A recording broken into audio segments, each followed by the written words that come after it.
Саламатсыздарбы, урматтуу адабият сүйүүчүлөр. Кезекте Кыргыз Республикасынын эл акыны, жазуучу жана драматург Меңди Мамазаированын Аймаран романынын 6-бөлүгү. Тумар учак жерге бир ык деп онтуп алып, жорголоп жөнөгөндө оюн жыйынтыктап алууга аргасыз болду. Баятан берки эскермелеринин баары Бишкекте калгандай болду. Узун, калың айнектин нары жагынан жүргүнчүлөр чыгуучу коридордо арсар жылмайып, уулу сырга көкө күтүп турганын көрдү. Буларды абдан сагынган турбайымбы деп калды. Аларга жеткенче өпкөсү көп, бир кызык абалга дуушарланды дагы ыйлап жибербейин деп аракет кылды. Кызык, мурун кийин ыйлачу эле.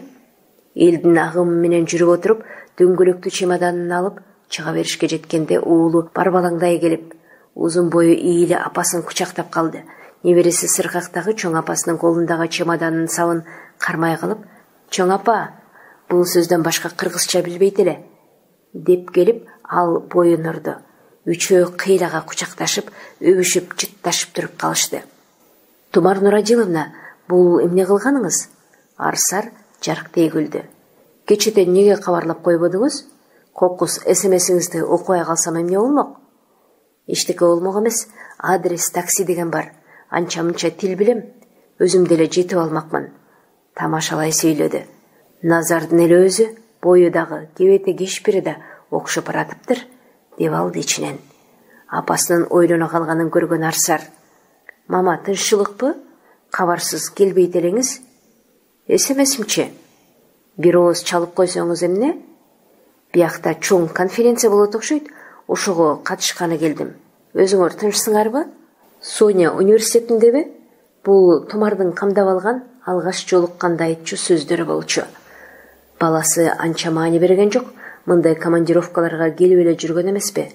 Куса болуп түшкөн уулунун оюн апасынын жыты сагынычы ээлеп турган. Соня бүгүнкү илимий конференцияга жооптумун деп чуркап кеткен эртелеп. "Кайриет, аман эсен экенсиңер. Сыргагымдын бою өсө түшүптүр." Кайра кучактап өптү. Сыргактагы мурдагыдай башын чулгубай туруп берди. "Эсине кирип бараткан тура" деп койду. Аэровокзалдан чыгышканда Москва биротоло ойгонуп, эми гана кыймыл жанданып, каршы-терши шуулдаган автоунаалар суудая кылып калган экен. Үчөө Арсардын машинасына отуруп, Кутузов проспектисинен өтүп, Верная көчөсүндөгү жаңы салынган элиткалардын так маңдайындагы катар турган 7 кабат үйлөрдүн алдына токтошту.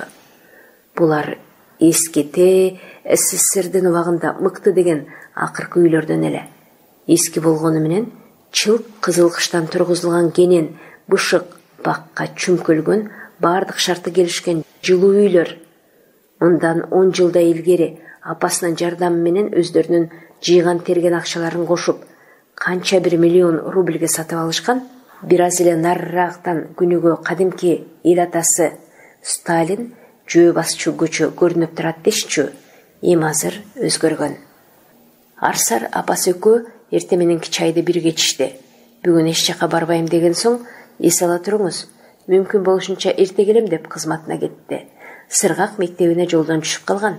Ансыз деле азыр айтып эмне кылам, жумушунан калтырып.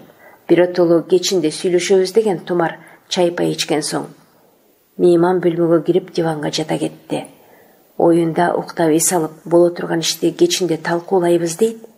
Кайдагы уйку? Учуунун, аралыктын айырмасы таасирин тийгиздиби же? Жаны оорлошуп, тынчтана турган эмес. Эки чекеси бир аз лакылдап, жүрөгү ыкчамдап согуп. Денесинен баары эле тамыр болуп кеткенби? Тынчтана турган түрү жок. Кол сумкасын аңтарып, таблетка издеди. Кара күрөң түстөгү филюляны оозуна салды дагы артына суу ичип диванга жатты. 4 бөлмө ичи тыккан, сарам жал жыйналган, терезеде гүлдөр. Бөлмөнү таза кармагандыктан абасы дагы серүүн. Демейде арулуттун өзүнө жараша бөтөнчө жыты болот эмеспи? Соняда андай жыт жок.